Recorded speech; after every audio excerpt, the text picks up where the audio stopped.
¿Te imaginas mudarte a una casa nueva buscando paz y terminar desenterrando una historia que el pueblo entero había jurado olvidar? No es una película ni una leyenda urbana. Es el caso de Ernesto Vidal, un hombre común que quiso escapar del ruido de la ciudad, pero terminó enfrentándose a algo que llevaba décadas esperando en silencio. Antes de comenzar, no olvides suscribirte al canal y activar la campanita para que no te pierdas ninguna de nuestras historias. Dale like si te gustan los relatos basados en hechos reales y cuéntanos desde qué país nos estás escuchando. Nos encanta leerte y responderte. Ernesto trabajaba como topógrafo en la capital. Vivía solo, rodeado de ruido, tráfico y pantallas. Su salud mental se deterioraba cada vez más. Cada noche soñaba con un mismo lugar, una colina verde, un arroyo cristalino y una casa blanca al fondo. El sueño se repetía tantas veces que llegó a obsesionarse con encontrar ese sitio. Un día, navegando en foros de propiedades rurales, vio una publicación. Casa de campo en venta, en San Enidio, antiguo molino restaurado, precio negociable. La foto era idéntica a su sueño, misma colina, misma casa, mismo arroyo. Contactó al vendedor sin pensarlo 2 veces. Era un abogado de voz serena que le explicó que el antiguo dueño había muerto sin herederos. La casa está vacía desde hace años, le dijo, solo necesita algunos arreglos. Ernesto, impulsivo, vendió su departamento, compró un viejo todoterreno y condujo 6 horas hasta San Eridio. El pueblo era diminuto, de calles empedradas y casas con techos de tejas rojas. La gente lo observaba con curiosidad, pero sin hostilidad. Cuando llegó a la propiedad, el aire cambió. No era solo el olor a campo, había algo más, un silencio extraño, como si la naturaleza misma contuviera la respiración. La casa estaba en medio de un terreno enorme, era más un molino que una vivienda. Tenía una rueda vieja incrustada en piedra y un canal que seguía corriendo bajo la estructura. A primera vista parecía sólida, pero había algo en la fachada, marcas en la madera, como si alguien hubiera intentado borrar algo escrito allí. La primera noche durmió en el piso, envuelto en una manta.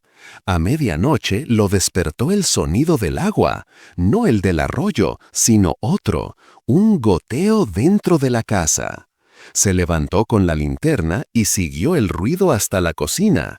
Bajo el fregadero, el agua caía lentamente de una tubería oxidada, pero lo extraño fue que el suelo estaba seco. Miró hacia la pared y notó algo que no había visto antes, un pequeño símbolo tallado en la piedra, parecido a una espiral con 3 puntos. Pasó el dedo sobre él y sintió un escalofrío. En ese instante, el goteo cesó. No durmió el resto de la noche. A la mañana siguiente visitó la tienda del pueblo. La dependienta, una mujer mayor, lo saludó con amabilidad. Cuando mencionó que había comprado el molino, su sonrisa se borró. ¿El molino del arroyo?, preguntó con voz baja. Sí, el que está en la colina. Ella se miró con otro cliente y dijo en tono casi imperceptible: ese lugar no debió venderse nunca. Ernesto se rió incómodo, creyendo que era superstición de pueblo, pero la mujer lo miró fijo. Si escucha el agua cuando no llueve, no salga, y si huela a hierro, rece. Esas palabras lo acompañaron de vuelta a la casa. Durante los primeros días todo fue tranquilo. Arreglaba ventanas, cortaba la hierba y en las noches tomaba vino junto al fuego. Hasta que el jueves por la noche, mientras revisaba planos, escuchó pasos en el techo. Pensó que serían animales, pero los pasos eran humanos. 3 pasos. Pausa. 3 pasos más. Subió con una linterna, pero el ático estaba vacío. Solo había un viejo maniquí cubierto por una sábana. Cuando bajó, vio que la puerta principal estaba abierta. El viento frío le erizó la piel. Cerró, aseguró el pestillo y se fue a dormir. Pero a las 3:23 de la madrugada, el sonido volvió. Goteo. No del fregadero esta vez, venía de las paredes. Encendió la luz y vio cómo del marco de la puerta caía un hilo oscuro. Lo tocó. Era pegajoso, metálico, sangre. Despertó sobresaltado al amanecer. Había dormido en el suelo, junto a la puerta. Ninguna mancha quedaba en la pared. Pensó que había soñado, pero el olor persistía. Hierro. Decidió visitar la biblioteca municipal, un edificio viejo donde una anciana bibliotecaria le mostró un registro de propiedad. El molino había pertenecido originalmente a un tal Damián Ferrer, desaparecido en 1967 junto con su esposa y sus 2 hijas. Nunca se encontró ningún cuerpo. El expediente decía: el arroyo fue desviado para sellar la rueda del molino. La propiedad queda inhabilitada. Pero lo más perturbador fue un apunte a mano, en tinta azul, en el margen inferior. El agua los reclama. Ernesto volvió con más preguntas que respuestas. Esa noche soñó con una niña de cabello oscuro que lo miraba desde el borde del arroyo. Cuando despertó, sus botas estaban mojadas, cubiertas de barro. Los días siguientes comenzó a escuchar voces. Primero, apenas un murmullo, luego palabras claras. No nos dejes, abre el canal. Buscó el punto donde el agua ingresaba al molino. Descubrió una compuerta oxidada, atascada con piedras. La abrió y el agua volvió a correr bajo la casa. El sonido llenó todo el interior con un rumor constante, casi hipnótico. Esa noche durmió profundamente por primera vez en semanas. Al amanecer, el aire olía diferente, dulce, fresco. Pero al bajar a la planta baja, encontró huellas mojadas en el suelo, como de pies descalzos. Seguían hasta la cocina, donde el fregadero goteaba otra vez. 3 gotas, pausa.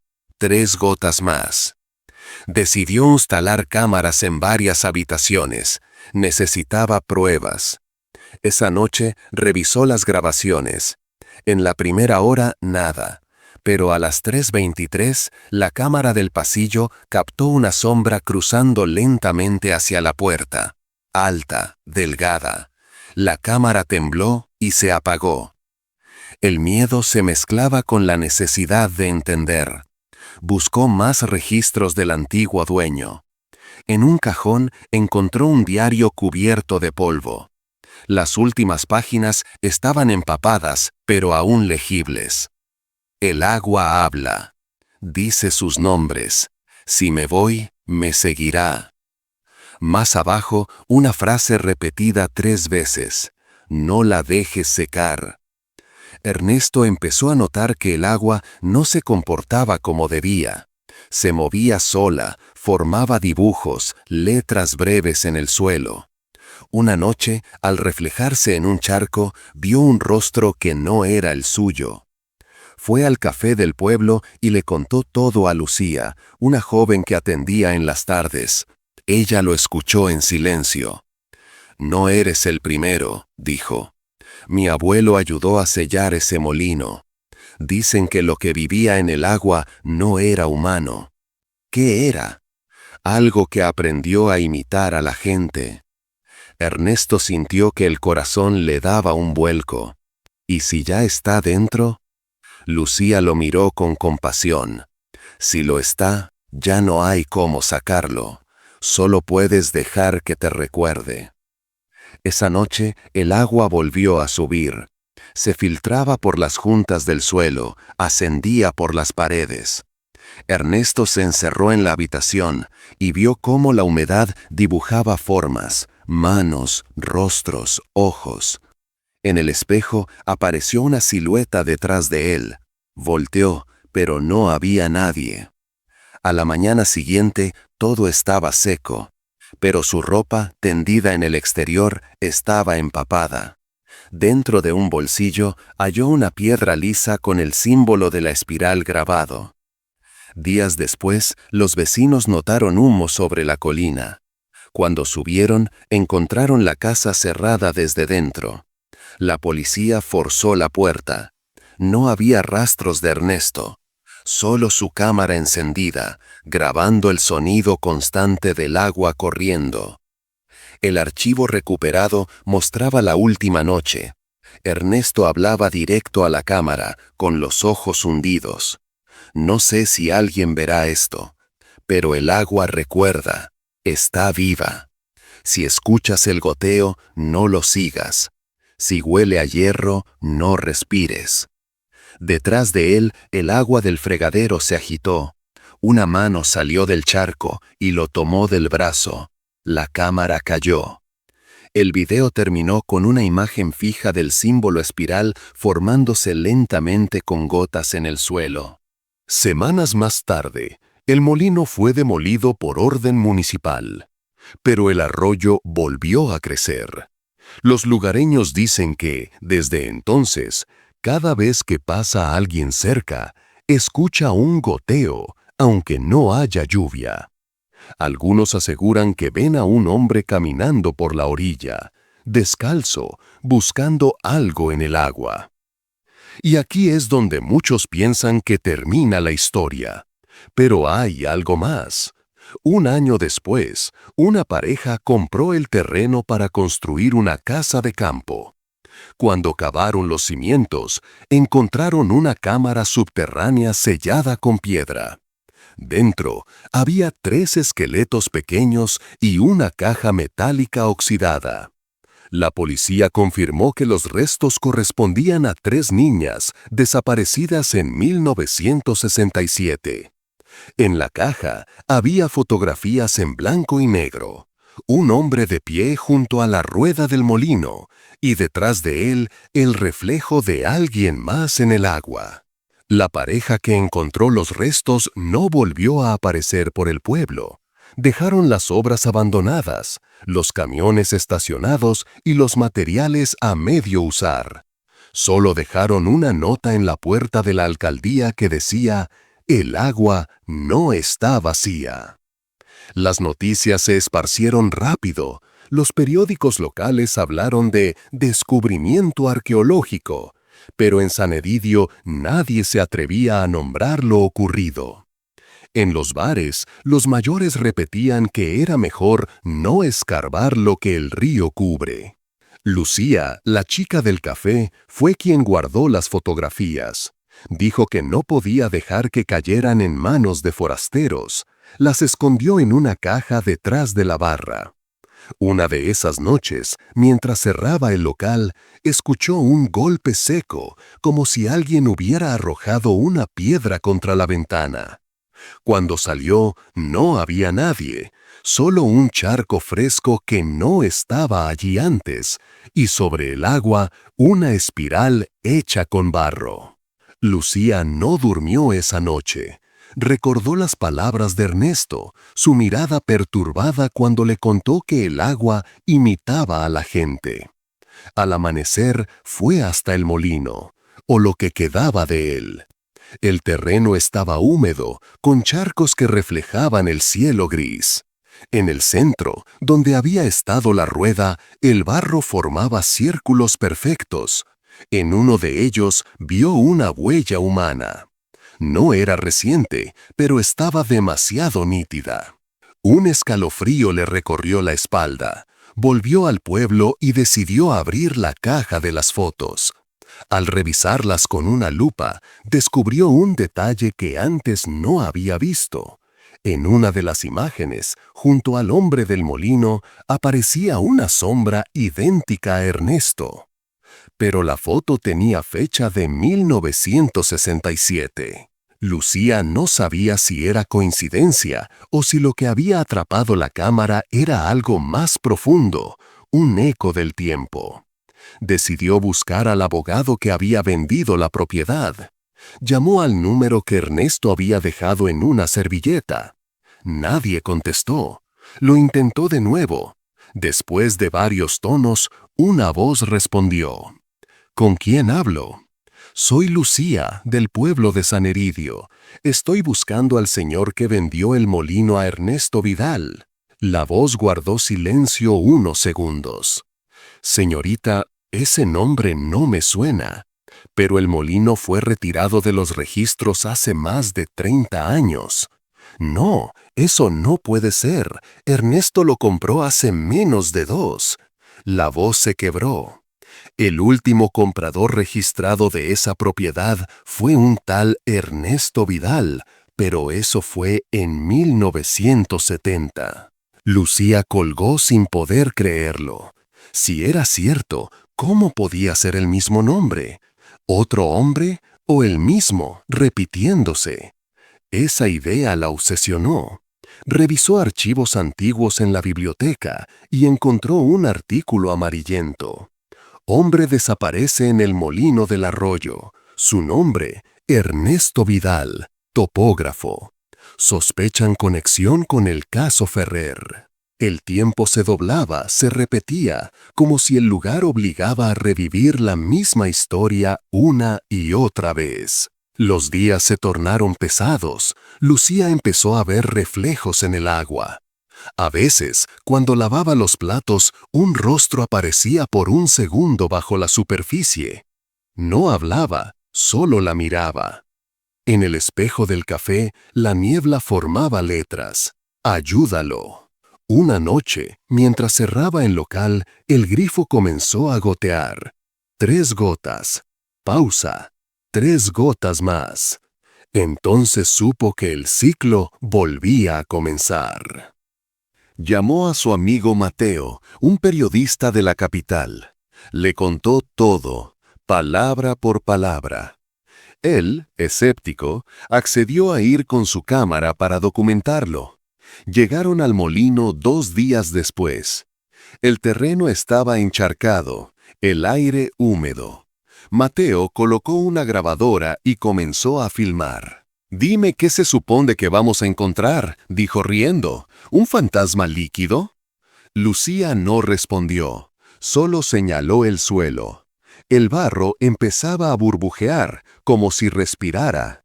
La cámara captó el momento exacto en que el agua se levantó, formando una silueta humana transparente. No era clara, no tenía rostro, pero su forma era inconfundible.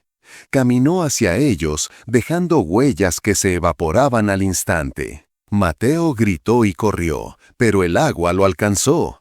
Cayó al suelo y por un momento el líquido se deslizó sobre su piel, penetrando por la nariz y la boca. Lucía intentó ayudarlo, pero la corriente la arrastró hasta el arroyo.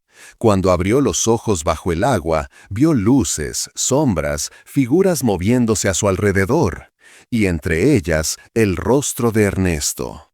No era hostil, más bien triste. Extendió la mano hacia ella. Lucía sintió que el agua la envolvía, no fría, sino cálida. Escuchó una voz dentro de su cabeza. «No podemos salir.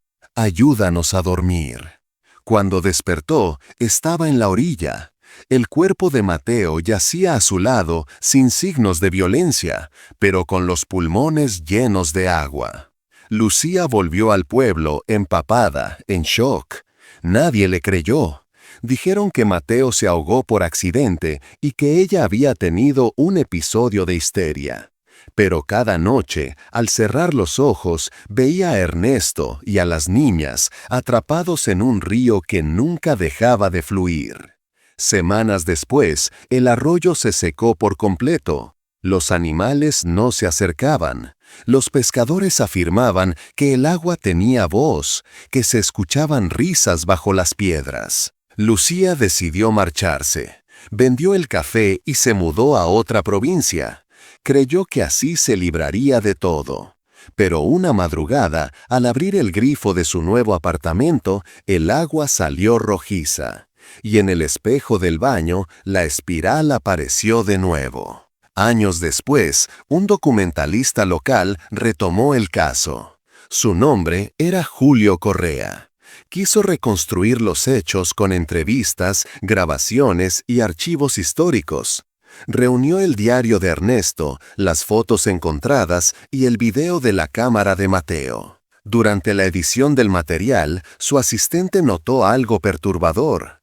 En los segundos finales de la cinta, antes de que la cámara cayera al barro, se oía un susurro. «Ya no somos agua». Julio pensó que era una distorsión de sonido, pero al reproducirlo en reversa, el mensaje se volvía claro. «Ya no somos memoria». El documental nunca se estrenó. Se filtró una versión incompleta en Internet, y los pocos que la vieron aseguran que al final, en la última toma, se distingue una figura de pie detrás de Julio mirando directamente al lente. Y ahí es donde todo se vuelve confuso. En 1902, el río de San Eridio cambió de cauce tras una tormenta. Lo que quedó al descubierto fue una serie de túneles antiguos bajo el terreno del molino. Dentro encontraron cámaras selladas, utensilios de metal y símbolos grabados en las paredes. Uno de ellos, el mismo que Ernesto había visto en la piedra, la espiral de 3 puntos. Los expertos dijeron que pertenecían a una secta de adoradores del agua del siglo XIX, conocida como los custodios del flujo. Creían que cada río tenía alma y que las tragedias humanas podían alimentarla. En su doctrina, el sacrificio era una forma de mantener el equilibrio del valle. Eso explicaba por qué el arroyo nunca se secaba del todo, por qué las desapariciones se repetían. Pero lo que nadie pudo explicar fue lo que encontraron al final de uno de esos túneles. Una cámara hermética con paredes cubiertas de fotografías. Miles de rostros, todos diferentes, pero con el mismo gesto. Miedo. En el centro, una cámara vieja, todavía húmeda, con el nombre E. Vidal grabado en la parte posterior. El expediente policial se cerró sin conclusiones. Los documentos se guardaron bajo clasificación reservada. Pero meses después, un nuevo rumor empezó a circular, que en la comisaría local, cada vez que alguien abría los archivos del caso, las hojas se mojaban. Y que una voz susurraba desde los conductos del techo: «El agua recuerda». Algunos años más tarde, un turista grabó un video en el valle. Se escucha claramente el sonido del arroyo, aunque no había agua visible. En un instante, una figura aparece detrás de él, reflejada en la lente. Cuando el turista gira, no hay nadie. Pero en el video, justo antes de cortarse, se alcanza a escuchar 3 gotas caer. Re, la, si bemol. El mismo patrón que Ernesto escuchó aquella noche en el molino. Desde entonces, muchos viajeros aseguran que el lugar está maldito. Otros dicen que simplemente está vivo, que el agua, cuando se estanca, sueña. Y cuando sueña, llama a quienes puede recordar.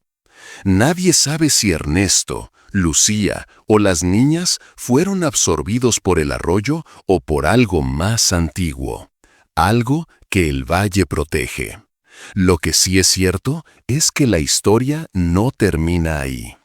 Porque incluso hoy, si visitas San Eridio y pasas cerca del terreno donde estuvo el molino, puedes escuchar un murmullo bajo la tierra.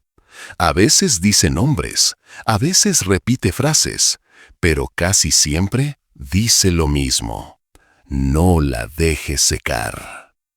Y si de casualidad alguna noche el grifo de tu casa gotea 3 veces, detente. Mira el reflejo del agua. Si ves que se mueve antes de que caiga la gota, no la toques, no respires. Porque, según dicen, cada vez que alguien pronuncia el nombre de Ernesto Vidal, El agua escucha y espera. Así que si te gustó esta historia, dale like al video, suscríbete al canal y activa la campanita para no perderte las próximas. Nos ayuda muchísimo a seguir contando relatos basados en hechos reales y en los misterios que los pueblos prefieren callar. Déjame en los comentarios si alguna vez te ha pasado algo inexplicable con el agua. ¿Una voz en una ducha vacía? ¿Un reflejo que no era el tuyo? Queremos leer tu historia. Gracias por acompañarnos hasta el final. Y recuerda, el agua olvida muchas cosas, pero nunca a quienes la despiertan.